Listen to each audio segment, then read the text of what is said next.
What's up? What's up? What's good? What's good, everybody? Hope everyone's doing amazing today. I got my Yes, brother sir. Connor and my boy Deon up here today. We're gonna be getting into some fucking talks about sales, Colombia, all of it. Yes, sir. And thank you as well, shirtless closer Joey, for letting us use this platform. You guys already know when we're on here at Thursday at 4 p.m. Pacific Standard Time and 7 p.m. EST. We're usually just on Instagram, and it looks like we're just live on the app. But Joey said, "Hey, come on, let's be professional now.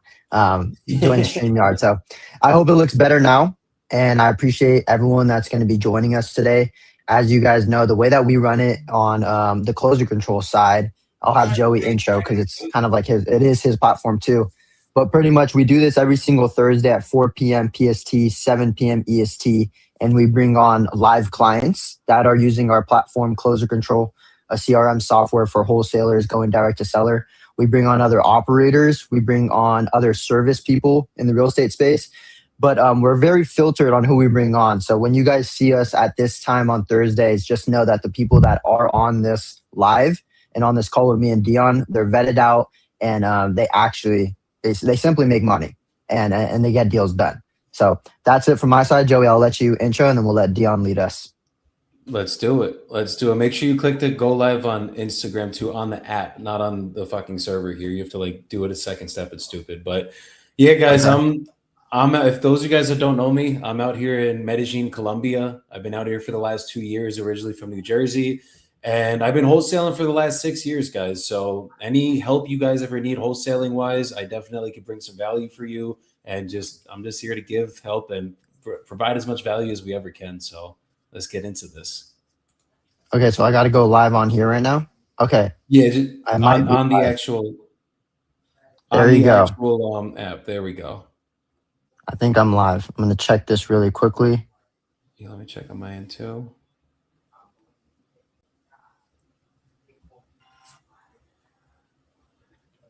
Yep, I see myself live. Oh All yeah. right, wonderful. Cool. Dion, lead us. Can you guys hear me? Check in, check Yes. in, 1, 2, 3. Okay, so let's go. Thank you so much, Joy, for hopping on this with us. Obviously, as Connor said, Dion, it's bring it. the audio is a little muffled. Okay, is it better now? There Way you go. better. Boom. Okay, perfect, perfect. As Connor said, every Thursday we bring in live guests for the podcast, Connor Waker Show. Obviously, during this time, we bring in actual wholesalers who know what exactly they're doing in the market. And today we have, obviously, you guys know Shirtless Closer, also goes by the name Joey Bibo, in the house with us. And today's topic might actually trigger certain people.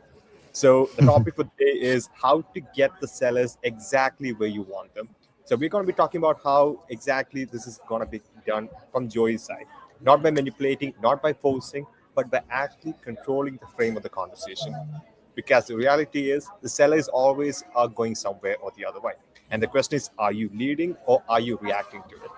And I got the perfect guest who can explain the entire scenario for us and he can actually break it down. For those who don't know him yet, this is Joey Bibo, also known as the Shirtless Closer. Joey, could you give us a small intro about yourself to our audience so that the closer control side also gets to know who exactly you are?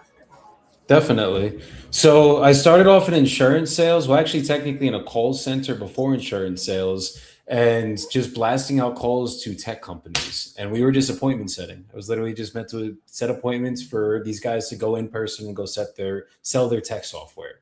So then I got into insurance sales, did that for a couple of years, and just it sucked. It was terrible. It was miserable. Didn't have leads. We didn't have systems. We didn't have processes. All we had was our friends and our family. So I would have to try to sell everybody I knew and my mother, literally, life insurance and insurance products. And it taught me a lot about sales. I did a lot of in person, face to face sales back then. Then I learned about wholesaling. And literally, when COVID started, I fully quit. I went all into wholesaling and basically didn't, got in a couple arguments with my old boss. And I was like, I'm fucking out.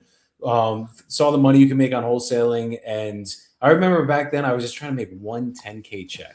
Like that's all I wanted was just one check for fucking $10,000 to be like, all right, like we're here, we've arrived, we've done this. And we ended up, it took us 8 months to close our first deal. We ended up closing two that month, and we closed 35K in commissions. I netted 12 grand, 12,500 on those. Got my 10K check. Took another 6 months to close another deal. Had no idea what Mm, we tried buying leads at that point or getting data. We were the cold callers back then and just failed through it. Got a little egos for a second from making that 35 G's, and just failed forward from there. And then it took probably about 3, 4 years to get real consistency, like where we wanted it to be. And then after that, we never looked back. So that's what I've been doing ever since. And now moved out to Colombia to do this fully virtual. A lot of my mentors in the past have told me that it's not possible to do it virtually. You need an in-person office. I said, fuck that. I currently have an in-person team. It's about 9 of us, and we run a completely virtual operation. So it's definitely possible with the right systems, processes, people, and leader in front of them. Amazing. Thank you so much, Joey, for this amazing breakdown. Now, obviously, you guys all know Joey is one of the most recent guys who joined the closer control side. He's been wholesaling for quite some time. Now, let's get on to the topic at hand. Joey, is it possible to control the outcome of a conversation? Absolutely. Absolutely. It depends on the seller. They have to be closable, meaning like they have to actually want to sell already, have made that decision. But it is 100% possible to control the outcome of any call you're on as long as there's motivation there and as long as there's a problem that needs to be solved. Amazing. So I know, Connor, you've also been in the wholesaling space for quite some time. Right? Care to maybe give you a little bit of thoughts on this thing? Because the thing is, obviously, for the guys who do not know, Connor is not just a CEO for Closer Control, but on the back end, he is also the minds, and also he has a huge, amazing sales background. So, Connor, please weigh in on this. Yeah, I was wholesaling for around 3.5 years. The brothers pretty much finished the fourth year, but I was not in the business by then. But it's interesting because I started when I was 19, and I didn't do. I have a similar story as Joey. Like I didn't close my first deal until 7 months later, and I closed two deals the same week, and just like you, which is pretty cool. And I was 19 years old, turning 20. Like I just turned 20, and I was able to control conversations while being super young. My voice was definitely a little bit more squeaky, and also I was pretty anxious on these calls. So I really just believe like what Joey said. I don't want to iterate pretty much what he said, but yeah, they have to be open to the conversation. They have to actually want to sell. But I truly just believe if you have just like the curious tonality to help them, and you want to like actually like build a relationship with them in some type of way, like obviously you don't want to waste your time, but if you're willing to do that, you can for sure control the conversation. 100%. Nice. 100%. Nice. So, Joey, especially when you're giving out offers, right, to a certain buyer or seller, like what exactly is the right framework you prepare them into, to basically get them to be more tailored, or let's say get them to be more onto your side, especially when it comes to accepting the numbers. Like, do you have like a certain framework which you put in into their mind or perspective? Oh yeah, every single call. So when I make the offer, the process that we do is you're gonna hit them first with the logic. So I start off with the logic. I'm basically gonna say, for example, ARV is 200 grand here. So I'm gonna be like, look, once your house is fully fixed up, we're gonna be able to sell it for 200 grand. But to get it in that shape, we're going to have to put about 60 to 70 grand of work into it. So, and now I'm going to go into the pain point. So it's logic, pain, amplify that pain, and then you make that offer and you shut the fuck up, guys. So basically, what I would do there is, let's say, for example, they're moving down to Florida because mom's getting sick and they need to go take care of her. Let's say they live up in New Jersey, for example. So I would be like, look, so obviously you guys heard the first part with the logic. We'd have to put about 60 to 70 grand of work into the property. And I understand what you're going through where mom's getting sick. And obviously, every time that something happens with her, you're all the way up in New Jersey. You literally have to catch a flight to get down there. And I know you want to get down there quickly so that you can be there next to her and make sure she's fully good. And to do that, we'd have to be anywhere from 20 to 30 grand cash. So basically, what I do there is I'm going to Hit them with the logic, a little education at the beginning, but soft logic. I don't want to go deep into the weeds here, guys. I need my negotiation leverage because they are not accepting 20 to 30 grand almost never, right? Like in this example, for example, let's say they wanted 100 grand originally. So let's say I got to land somewhere at 40, 50K. I'm going to hit them around 20 to 30, but I'm going to make sure that they're feeling the pain in that moment, because when they feel the pain in that moment, they're going to get in an emotional state. And when they get in that emotional state, what ends up happening a lot of the times is I'm dropping their ego. And that's what we need to do is I need to make sure that I can get them out of their ego, because their ego is telling them what every realtor probably told them, oh, I can list it for 100 grand, because they want to get the fucking listing. But that doesn't mean it's going to sell at 100 grand. That house is probably going to sit on the market for 6 months, and then they're going to drop down to 90, then 80, then 70, then 60 to finally sell for 50, but they still have to pay the fucking commissions. So what I need to do in this situation, guys, is I just need to make sure that I put them in that state, but I also need to logically let them understand, like, look, like 200K might be what Zillow says, but it's not just me or you is going to have to put 60 to 70 grand of work into it to sell it at that number. So there's two options. You sell it to me and we get it cheap enough that we can make some money on it, or you sell it, you do it yourself. You go put 60 to 70 grand of work into it. And usually if it's 60 to 70 grand of work, that's a full gut renovation, guys. They're going to do that while they're living there. They're just going to go open up the fucking walls and do that? Usually not, right? So I'm going to hit them with the logic, hit them with the pain, hit them with the offer, and then silence after that offer is mandatory. Anything you say after that offer, it's basically, it sounds like you're justifying that you know your offer sucks. So that's why after the number is said, do not say a word. Just be quiet and let them respond however it is. So when you get a pushback, right? So obviously, when you're, let's say, if the agent or maybe realtor said, you know what, the offer is worth 100K, okay, and then, but obviously the price does come down to 50K, but that's eventually when it happens, right? So Yep. what exactly do you do? Give any proofs, or do you give any supporting statements for them to make it understand? Hey, the 100K is never going to work. There has to be a reason why you're offering a more realistic number, right? So how do you get them to be comfortable initially onwards? Because I'm pretty sure when you say the first number, they're like, they won't believe it, right? Because they're not understanding the entire situation.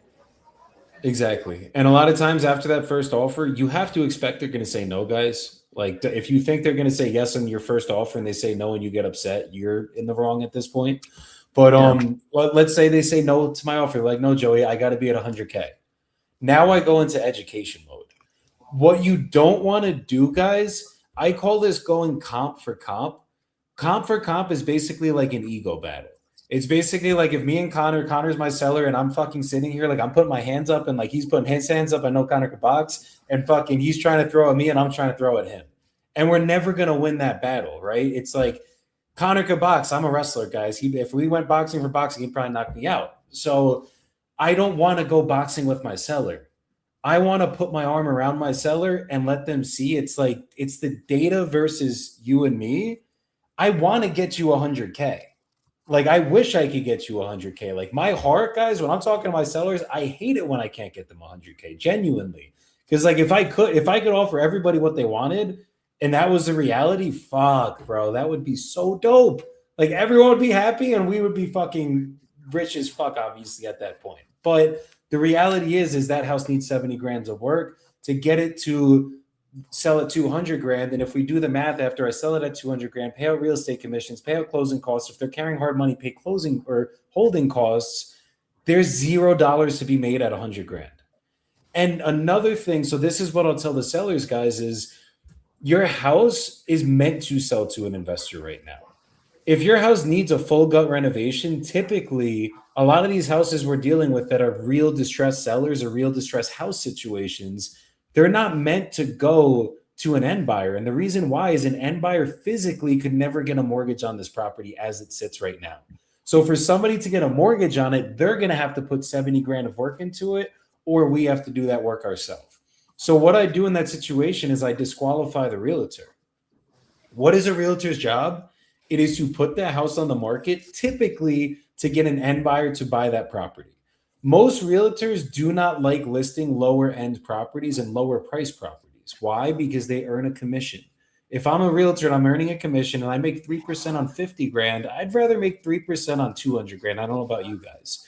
So Yeah. what I'm going to try to do as a realtor is they're going to run their comps. They're going to see 200K's ARV. They are not investors. So they don't understand that, like, they might genuinely think that that house is going to sell for 100K because they're like, oh, well, 70 grand of work. Let me just discount that 100 grand.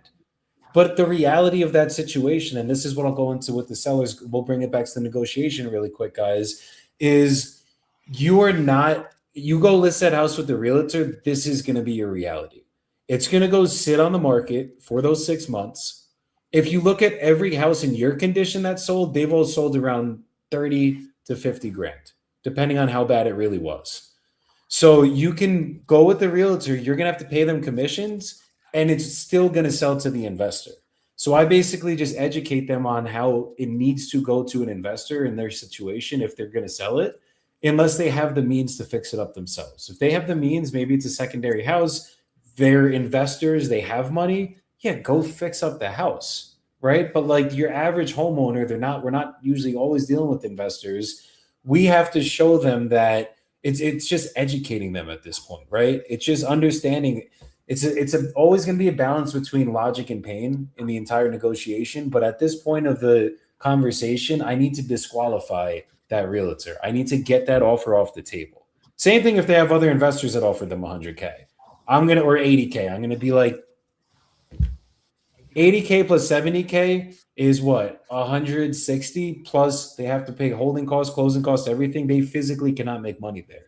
So they're not going to be able to close. So I'll disqualify every person I have in my path as long as it's reasonable to do that. Like if they're offering 40K and it's the local investor offering 40K and they walk the house already, I'm like, take your 40K. Like that is the best offer you're going to get. But usually that's not the case. Most homeowners do not have that local investor connection at their fucking house. That's like very unrealistic. So it's usually I'm fighting against a realtor or I'm fighting against an idiot wholesaler that doesn't know their numbers. So I'll disqualify them and I'll actually educate the seller. And then it just matters. This is why I said like it depends if they're closable. They might need time to get off that 100K, and I can use the best negotiation tricks in the world. I can freaking make them feel the pain. I can hit them with the best logic in the world. And sometimes if they haven't made that decision yet that they are ready to let it go, it doesn't matter what I say, they're going to stick at that 100. But if they really need to get this done and there is a real need, I can get them from 100 to fucking 30. Not every time, but a lot of the times when there is that true need, and you do that by balancing the two, the emotion and the logic. The same way that you're explaining it to us, is that how you're saying it to the seller as well, with the same demeanor, this confidence? Or do you have like a specific way of sharing this type of insight? Like typically I'm going to ease my way into it throughout the negotiation, but like I basically will say it almost exactly how I just said it to you guys. Like I want to keep it not as wordy. I'm obviously trying to explain everything to you guys so you could get the knowledge on the back end of it too. But typically, like let's say for example, you're like, oh, my realtor said I could sell it for 100K. I'd be like, okay, well, just being honest with you, that property literally needs 60 to 70 grand of work. And it's not that I want to put the work into it. It's that if you look at everything else that is sold on the market, it's all selling. That ones that sold around 200K, they are done to the nines. And you have old electrical, old HVAC, old plumbing. Those things have to go. It's past 30 years. They're not going to pass an inspection. So your realtor's telling you they could sell it at 100 grand, but it's going to need to sell to an investor. So you're probably going to have to sell it to someone like me. And to get that done, any of us are going to have to be closer to that 30 grand. So how close do you think you could get to that number? And then basically what I did right there is I hit them with the logic. I didn't move up from my number yet. Remember, I started 20 to 30. If they say, obviously, if they're like 100, I'm not going to say 20 again. They already heard it. They said that's a no. But I'm going to stick at my 30. And this is from Never Split the Difference, guys. You need to know your negotiation pieces before you come up in price. Price is the last thing that you negotiate with. Where everyone fucks up is that same negotiation. They'll be like, well, I can't do 30. I could do 40. Could you do 40? They're like, no. Okay, 50? No. And it's like, you sound like a fucking auctioneer. You have to come up with, we have to disqualify things first because it has to make sense for them. but no one's going to logically sell their house for 30 cents on the dollar, 50 cents on the dollar. We also have to get them in that emotional state. So that's why I say we balance the two. But first, I need to get that fucking offer out of their head and be like, 100K, there's no way you are getting 100K. This is why. How close could we get to that 30 grand? Like, I want to get this done for you. I understand what you're going through. The only way to get this done quick is you're going to have to come down close to that number. Where could we be? And then I'm going to slowly get them down. That's so interesting. I've actually never heard anyone talk about disqualifying not only the actual seller, because a lot of us like it's good to disqualify the seller, but also disqualify the other parties that are talking to the seller. I've heard people like talk down on them or say like pretty much kind of like what you're saying, but I feel like you're like a little bit more calculated and you're kind of being like that friendly investor that is right next to them. But the way that you're explaining it, you are literally disqualifying the other people that are involved. And that's like, that literally brings you authority instantly. Yeah. 100%, dude. And it's basically like, I'd never do it in an ugly way where I'm going to talk shit on the people, right? I'm not going to be like, oh, well, these guys are fucking idiots. I don't know why they would ever say that. Like, that's so negative, and that's not going to make my seller want to do business with me. But what I do is like, I'm going to burn the boats with everyone else that's in my competition. And as long as it's reasonable, right? Like, as I said, if it's a fucking investor that is a real local investor, you go take that. And they're like, oh, they get closed in 7 days. I'm like, why have you not taken that offer yet? Like, if you were my, and I always say, if you were my mother, I would tell her to take that offer 10 out of 10 times. And then they understand. You like, I was just going to say, you respectfully scorch the earth. That's what we call it over here. Like, you scorch the earth, you scorch the agent, or you scorch the other wholesaler. But I feel like you respectfully do it. And that definitely, that's why the sellers come closer to you. Are you also telling them that you're wholesaling, or what's the framing for you? If they ask 110%, if they don't ask, the language I use is that we have financial partners that fund all of our deals. And typically we have 4 to 5 main ones we work with. And if they don't work out, we're going to list it on the MLS or send it out to the masses. And we're going to find someone that's going to fund this deal with us. Nice. Because that's literally what wholesaling is. I'm literally finding a financial partner to take my equitable interest in the contract and assigning that interest over to them for a profit. Like, that's the definition of what we do. But the word wholesaler, sometimes if I'm like, yeah, this is Joey, I'm a wholesaler. First of all, they might not know what that is. So that's going to cause instant confusion, or they do know what it is. And usually if they do know what it is, it's because they probably dealt with a bad one and they're not going to want to do business. Unless I'm fully honest. I mean, I've had people that know I wholesale it a lot of times, and they'll do the deal with me, but that comes from the confidence of me being like, no, I'm getting this deal done. I know the numbers. Everything makes sense. When I used to wholesale, I would say that I was in the market when I really wasn't. We were always virtually wholesaling. What are you saying? Because you're in Colombia. I know a good amount of your team's in Colombia. Are you guys taking advantage of being in Colombia, or are you guys just not even saying anything? If they ask, I'm in Colombia. Like, if they get scared, I'm like, especially me, I speak fluent English. I'm from New Jersey. Like, it's not like they're questioning. Like, sometimes I even tell my team that isn't from the US, say where you are. Blame me. Be like, Joey is literally moved to Colombia. And like, that honesty right there, it literally builds so much more trust than when you're like, oh, no, I'm local to Milwaukee. And I'm like, you don't sound like you're from Milwaukee. What part of Milwaukee are you from? And I'm like, what? The West. John Street. Yeah, the West. Yeah, like that right there, like that energy is already like, fuck, like you're already done. Like they don't, I already lost trust, right? But if I'm like, no, I'm from New Jersey, I buy properties around the country. I've been doing this for the last 6 years. Or if they're on my team has been doing this for the last 6 years. I always rely on Joey to run my numbers, so I know for a fact we can get this done for you. That's confidence right there. They're not going to worry about, oh my God, Joey's in Colombia? That's crazy. It's like, yeah, dude, I'm American. I live in Colombia. Cool. I moved out here. I'm living my dream. Thanks. I feel like Colombia is a good conversation, like, expander as well. Like, if you were somewhere else in the world, you might get pushback, but I feel like it's like Colombia. Everyone knows that's like a fun place to be. So like, it's something to talk about. Does it ever get there? Oh yeah. Oh yeah. There's a lot of times where I'm like, I'm from Colombia. They're like, how are the women? And I'm like, beautiful. I've had some I think weird it, conversations, and then I've had some dope ones too. That's and I think it funny. depends on the way you frame it too, right? Like you make it sound like fun. Hey, I'm not based in Colombia because I could not be in the US or anything. It's because it's more of like my fun vacation style. And I think that's, and Colombia is sort of like a place where a lot of people want to go and have fun too, right? So you have like instant rapport building intuitions where you can like use this more to your advantage. Yeah. And I know 100%, that's some man. place where like Connor, even you're like planning on going to, right? I know that you have it somewhere in the bucket list this year.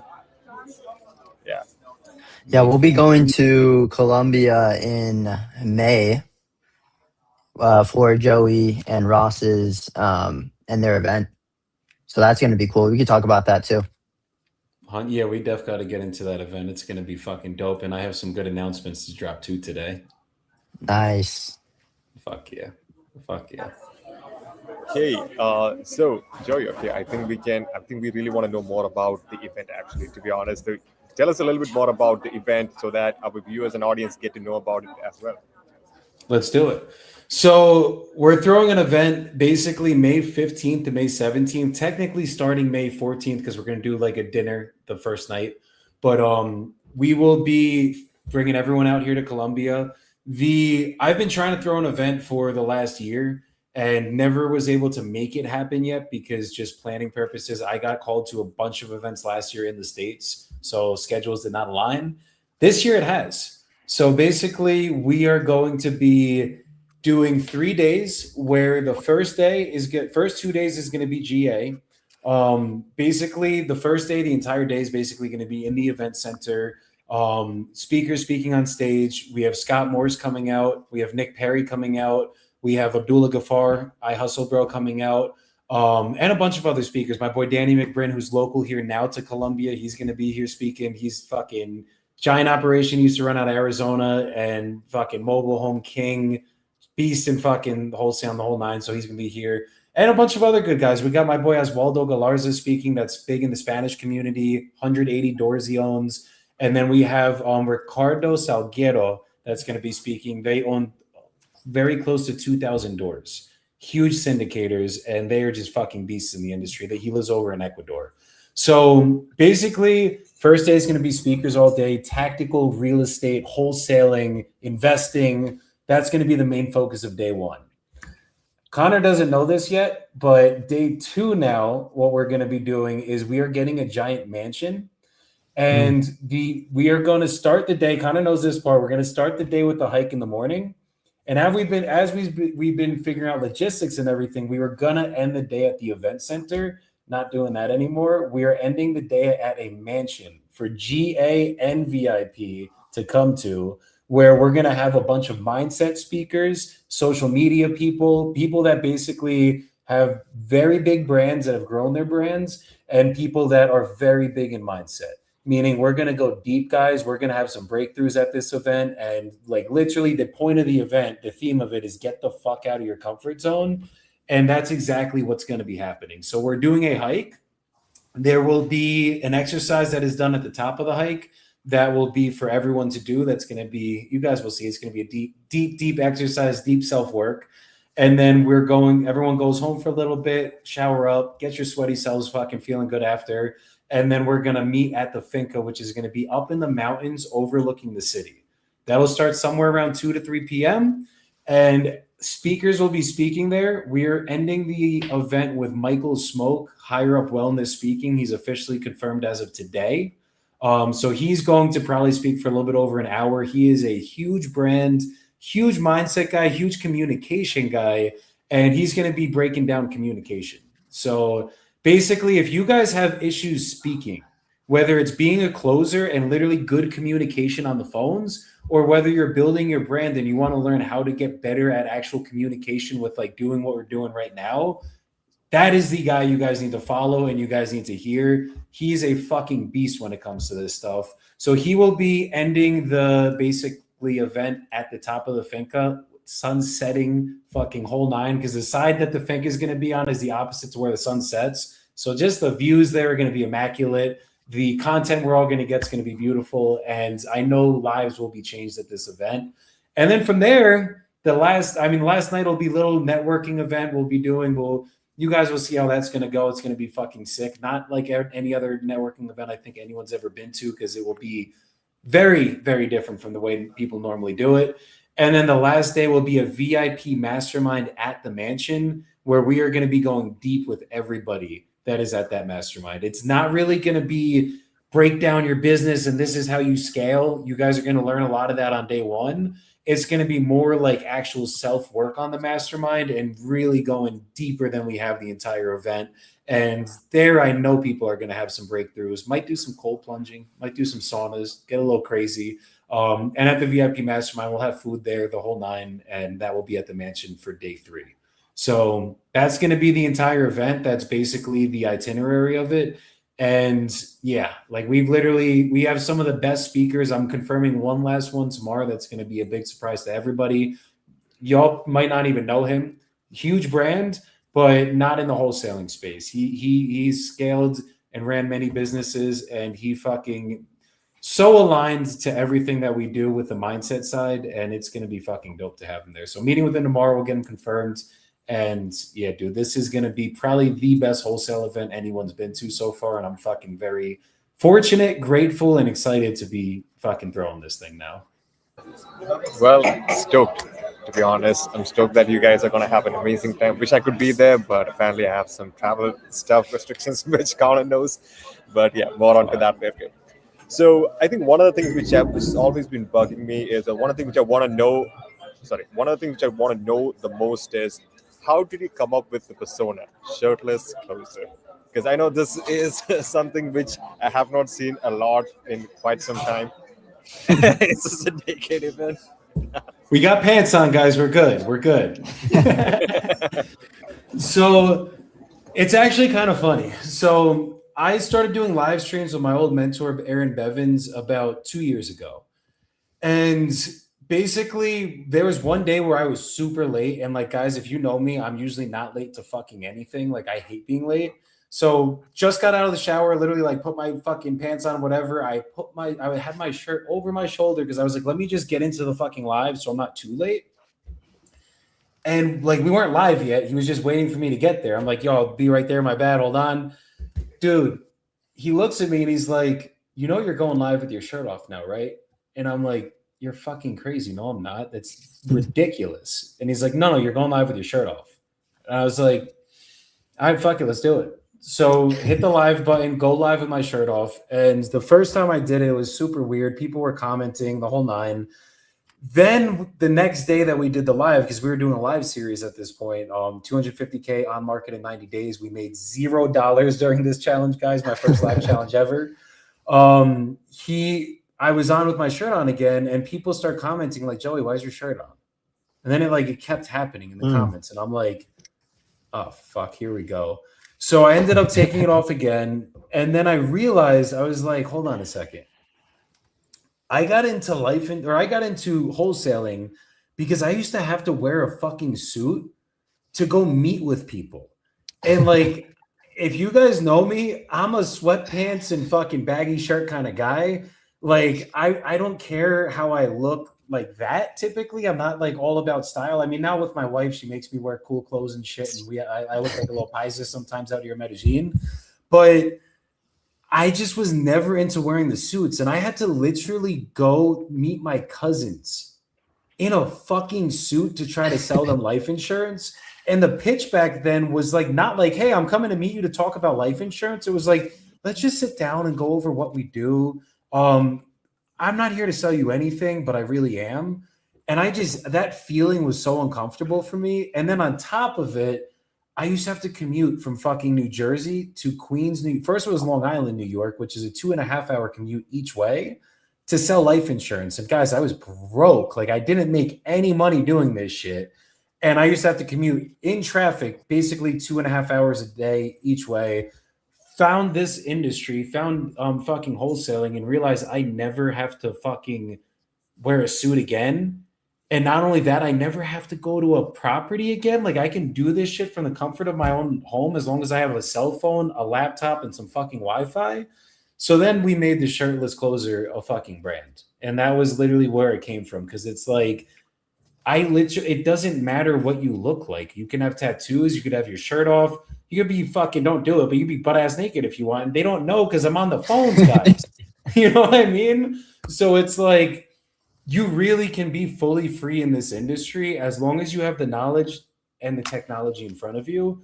So that's where the shirtless closer kind of came from. I'm not just some douchebag that thinks I'm jacked and fucking that's why I have my shirt off. I promise you guys. Still got to get rid of the flat tire at the bottom of the belly right now. But that's really where the brand came from. It's just realizing how free this business can truly make you. Amazing, amazing. I think that's Deon, one of the I'm gonna interrupt Go ahead. Deon. Go When ahead. you said Joey, that you could be butt ass naked, I laughed really big, and there's a reason why. I have a vivid memory. We were in the Philippines.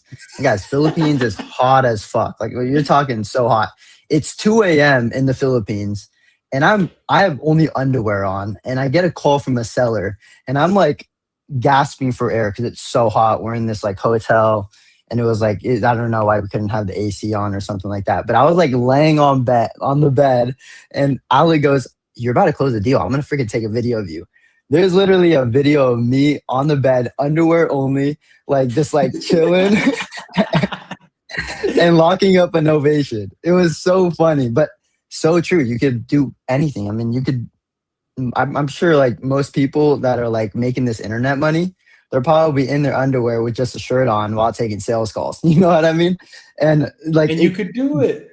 And you could do it, and you can make money, and it's fun.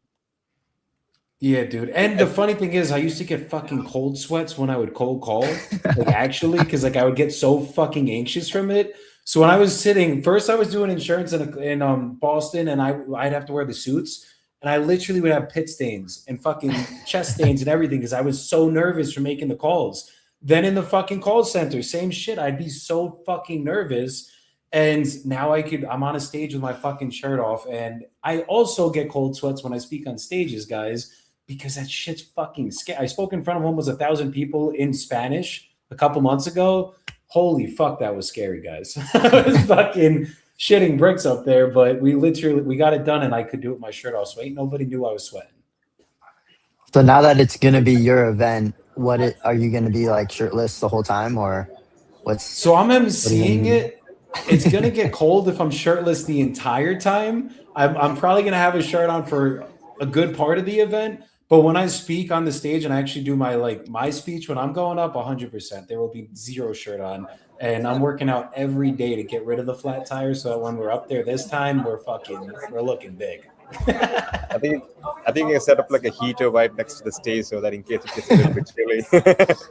But I would still say, you know what, you should go with the shirtless brand because that's exactly what we know you for.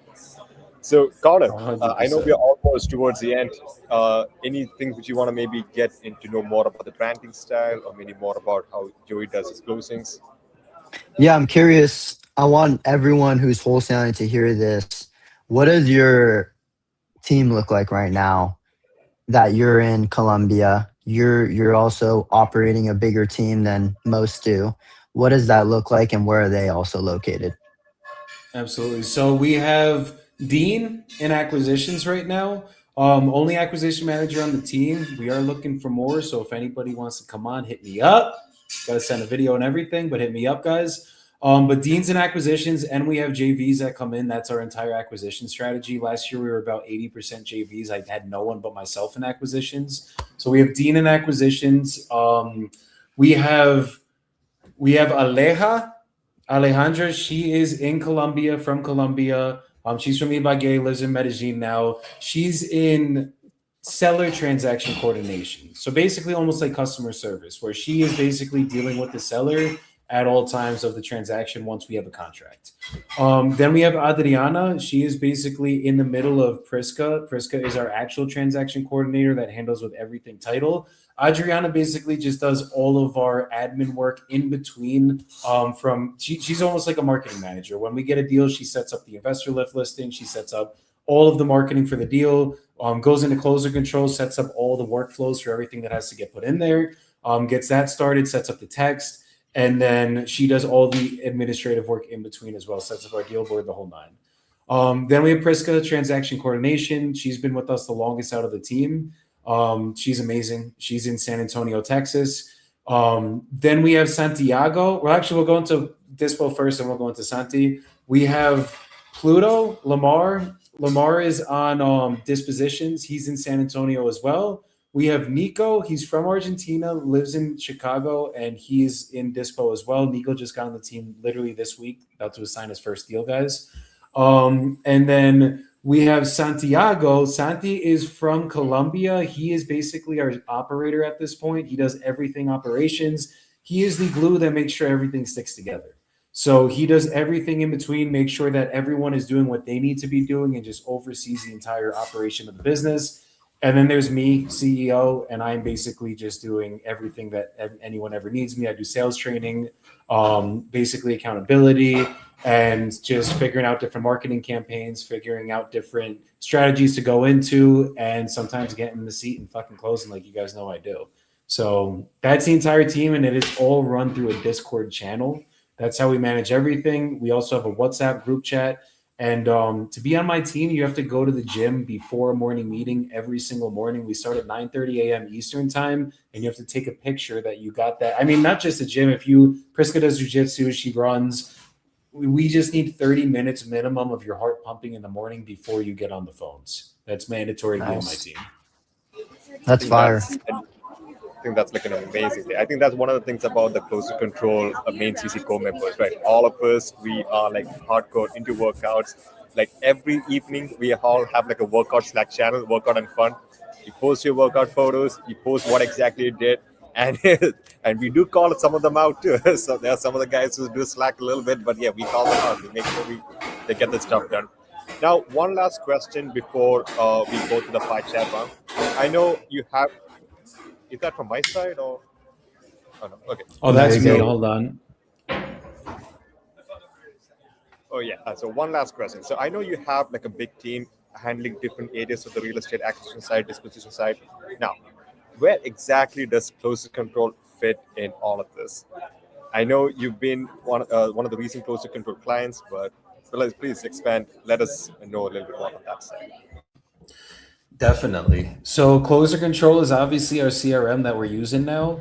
And they come in to make sure that we are fucking organized in every facet, and to make sure that our sales process is working the way it needs to be. So acquisitions wise, we use you guys obviously for the AI automation in terms of reaching out to the sellers, all the text campaigns, all the automations that's been built out, the personality types, which is fucking dope. Literally don't know anyone else in the industry that's doing that right now. And I don't think Connor knows how aligned I am with that system, because literally everyone on my team and every salesperson that's ever gone through me, my community, everything, I always recommend the book Surrounded by Idiots, which goes over the DISC system. One of the best books that I've ever read. And that was years ago, bro. And I'm very big into personality types. So that's where me and Connor align very much, without, I think, either of us realizing. And then in terms of TC, just keeping everything organized within the tasks, setting up all the workflows that we are setting up, having different pipelines for everything. And then on the dispo side, the real reason that I came to Closer Control was the dispo process that they built out. So guys, I don't think anyone understands. I have been trying to figure out the dispo process in the CRM. And that has been the biggest bottleneck that my business has faced for probably 6 years now. And Connor and the company has fully mastered that shit, and they've fully figured out a true dispo process that can be in the CRM, where you don't need dispo in fucking spreadsheets. So using the dispo process that they've done already, I'm seeing a huge difference in we've had, I don't even know how many walkthroughs this week, probably like 5-6 walkthroughs just this week. And that's from knowing where everything is in the fucking system. So just having that side of it, and then obviously the automations going out, the drips that we have, that's definitely changed the game. So that's where Closer Control comes into play. And I got to give you guys your flowers. The customer service that you guys have in terms of the communication, my biggest core value in my business is communication. Like literally number one. It's literally written in our fucking core values, where it says communication is the utmost important thing. And we have to communicate in real time, even when it makes us look bad. That is like one of my biggest principles I live by. And you guys fully do that. You guys listen to the requests we have. You guys are down to automate. It's not like, here's your blueprint. This is it. Deal with it kind of thing. This is our CRM. We know what we're doing and fucking you don't. You guys are willing to like let us customize it the way that we want it to be. And that's something that literally like it's been very hard to find that in the CRM space. And then on top of it, the calls you guys do more calls than anyone I know in terms of like actual customer support. And you need that with the CRM because things are always going to fuck up. I don't care how good you guys get at CRMs. Things are always going to fuck up. Things are always going to go wrong. And you guys are there in real time to fix it. And that is all anyone could ask as a business owner looking for who to work with, unless I was going to hire my own team and fucking do it ourselves. And whew, I did not want to do that, boys. Thank you for the kind words. Yeah, we do work super hard, and you guys also make it super easy as to work with. Like, I think since day one you guys joined, I would say that was around 3 to 3.5 weeks ago. I believe your team has showed up to every single activation call, like every single one. Maybe it's not you. You're probably coming on like 60 to 70% of them, but someone on your team is on this activation call. And for the longest time, like when we first started the new like activation structure where we were doing 2 activation calls every single day, acquisitions, dispositions, there were some calls where no one would join. It would kind of be a breather for me. And I'm like, okay, cool. No one joined. It's kind of, I feel salty because I'm like, there's definitely people on the CRM that don't know how to use it the way that they should, but at least I get a breather. But ever since you and some of these other teams that have joined on, and it's probably because of Deon's onboarding as well, like telling you guys have to join, you have to join. I haven't had a no-show activation call in a super long time. And ever since you guys joined, your guys are always there. And I want to say this for all the clients out there, like Joey's team, they literally just joined 3 weeks ago, and they are seeing the results of teams that have joined 3 months ago. And it's because they join these activation calls. It's because they're willing to train and take only 30 minutes out of their day. Literally 30 minutes. That's what I spend within these activation calls, 30 minutes to train them on how to use the CRM. And I think your guys are like as good as some of the older clients, and probably could get better at me if they keep joining. So thank you for making it easy on us. 100%. You know, it's mandatory they join, just so you guys know. And Nice. not only that, Nice. I missed one today that I literally didn't even realize I missed. And Dean texted me, and I'm like, fuck. But and usually I'm in my calendar at all times. So we had a webinar, and I think that's what happened. But all good. All good. I think this is like an amazing structure, at the same time, amazing framework we have with the team. So obviously, like even when it comes to like workout, physical fitness, all of those things, you maintain sort of structure in your company itself at the same time, the way you have to follow the schedules. So amazing. And thank you for the amazing feedback. We're definitely going to use that in our testimonials. Thank you so much for that, Joey. Got you guys. So I know we're almost towards the end of the session. So every time towards the end of the section, I host something called a fireside chat. So it's going to be just this or that question. You choose why you want to go with option A, option B, and just a small 1 or 2 sentences on why you want to do that. Okay. Let me know when you guys are ready. Give me a thumbs up, and then I'll take you to guys. Okay, let's go. So Joey, so welcome to the rapid fire round. So the first one, since you know how to control conversations, right? So would you rather go for confidence or control? Confidence or control? That's a hard one, bro. Confidence or control? I'd say I'd rather go for confidence. Okay. Just a quick sentence. Why? Confidence, because I feel like confidence in turn might even drive control. But just basically, the more confident you are in the process, the more confident your seller is going to be in you, and that's what really is going to get you guys to close. Amazing. Connor. I'm going to 100% say confidence. Me and my brothers, we've been like rage baiting each other a lot recently. And we're like playing with each other. But sometimes like my brothers will be just confidently saying something that I truly believe is wrong. But because of the way that he's saying it, I'm like, all right, bro, you're right. 2 seconds later, bro, I've been rage baiting you. Like, that's not true. I think confidence is so influential. And influence is also control, kind of like what you're saying, Joey. Like they kind of align with each other. But if you're confident, you can pretty much move rooms and move the conversation the way that you need it to. Amazing, amazing answer, boys.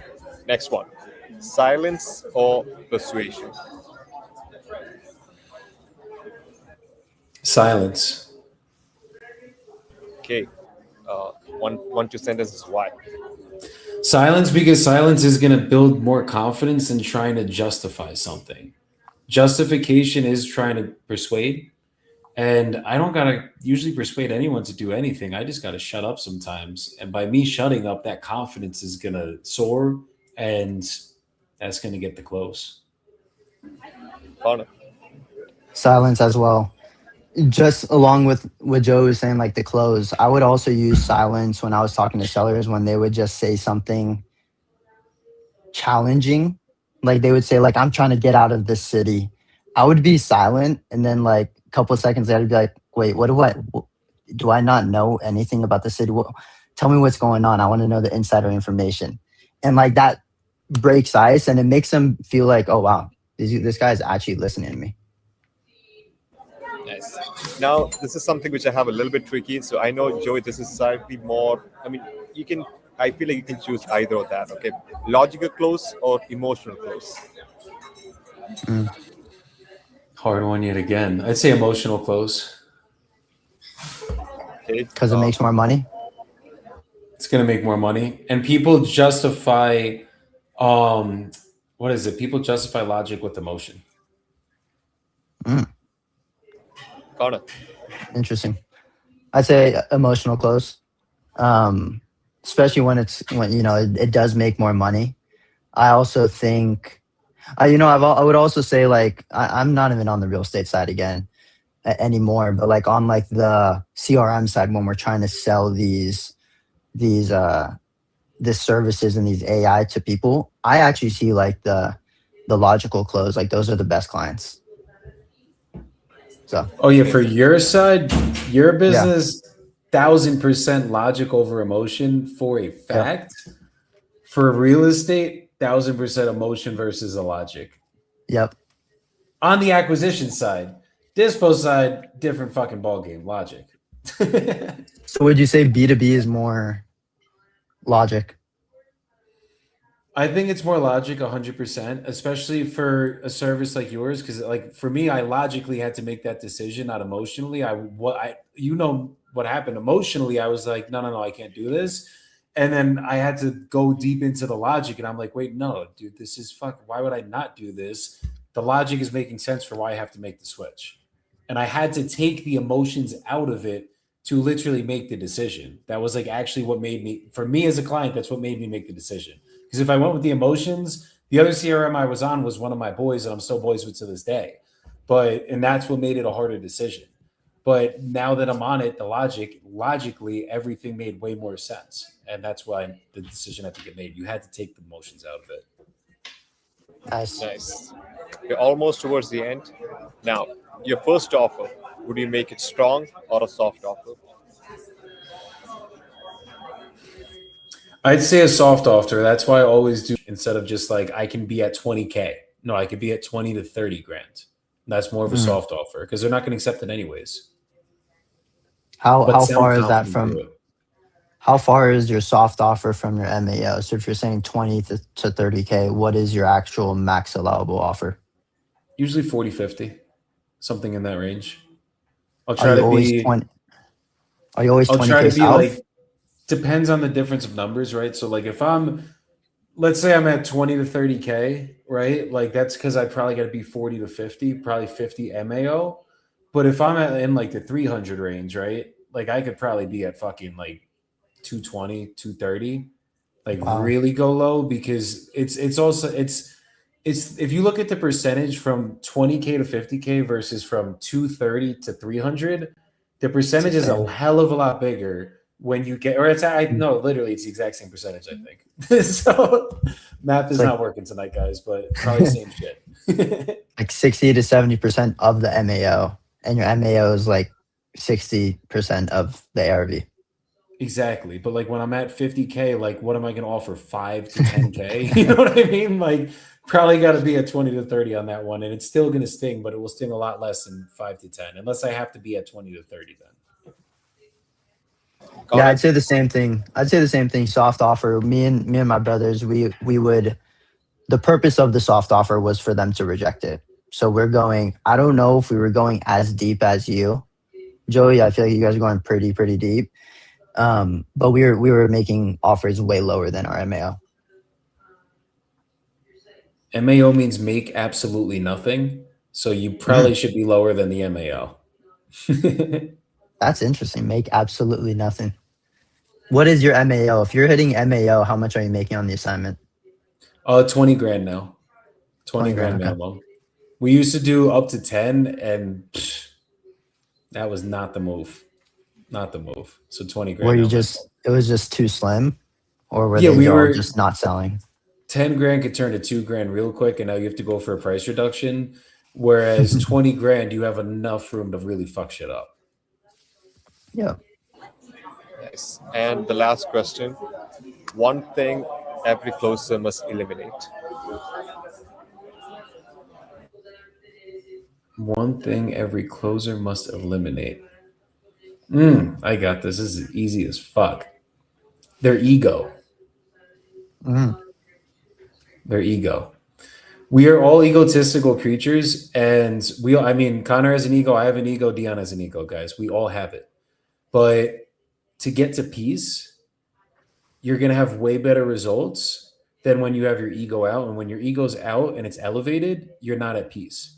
So one of the guys that potentially might be the speaker that we're speaking with tomorrow, I'll be really quick with this, but basically he was going over how, like, if he told you that Connor, you had to play me in golf, but someone was gonna die if you lose that game, you're gonna probably, like, you're gonna do the best you ever physically could do, but you're probably gonna fuck that game up because there's so much pressure on it, right? right.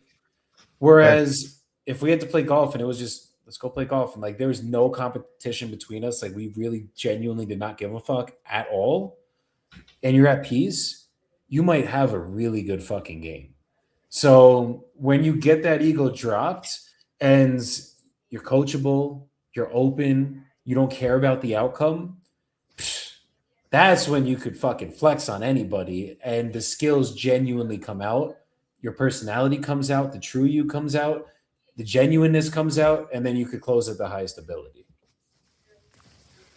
Interesting. Connor. I like that.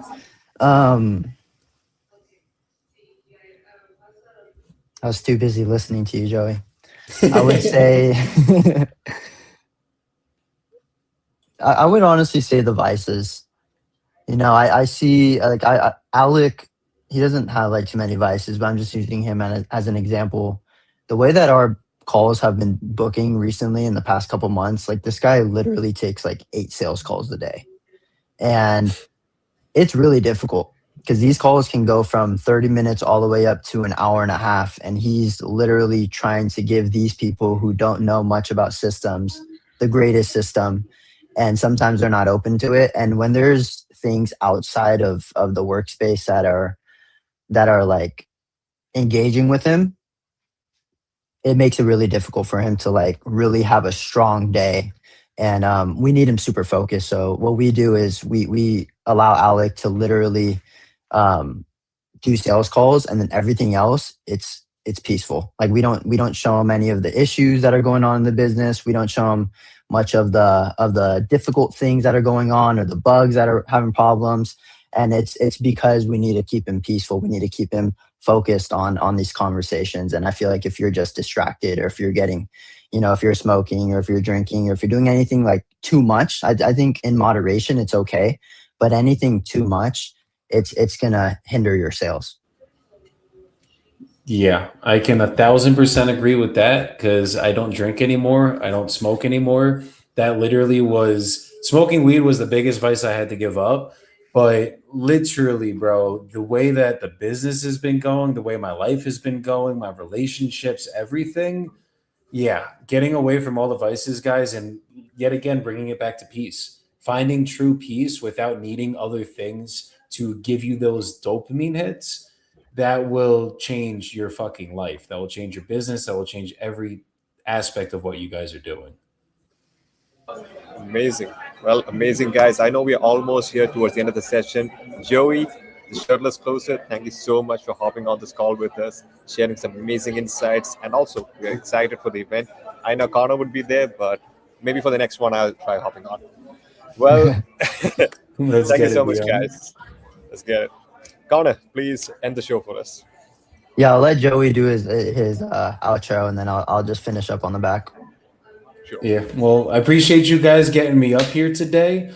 This was fucking dope. Honestly, chose the best topic for me to talk about because this is one of my favorite things to get into on this side of the sales. So appreciate you guys having me. And if anyone ever needs any help in terms of wholesaling, I got a community. Always here to help you guys. Always here to make sure that you actually have the right sales process in place, coaching in place, and more importantly, mindset in place because it's 80-20 on mindset.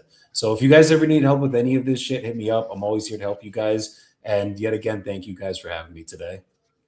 How do they find your event as well? What is the name of the event and when? It is the Wholesaling Collective Medellin. Find either me, I'm Connor. I'm going to be getting you guys your stuff to put out for it too soon. But either hit me up in the DMs, Shirtless Closer on Instagram, best place to reach me. And I have the Eventbrite link for it. And I'll send you guys tickets, everything you guys need to get signed up for the event and get your guys' asses out to Colombia and get the fuck out your comfort zones. Let's go. Yeah, and guys, besides the guys that Joey already mentioned, who's going to be speaking and hosting and helping them out over there, I know a lot of other cats who are doing deals and they've been texting me like, hey, are you going to this event? Are you going to this event? I heard you might be there.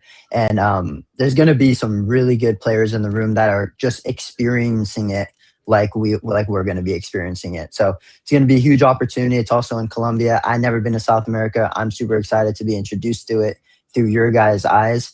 So thank you as well for hosting it.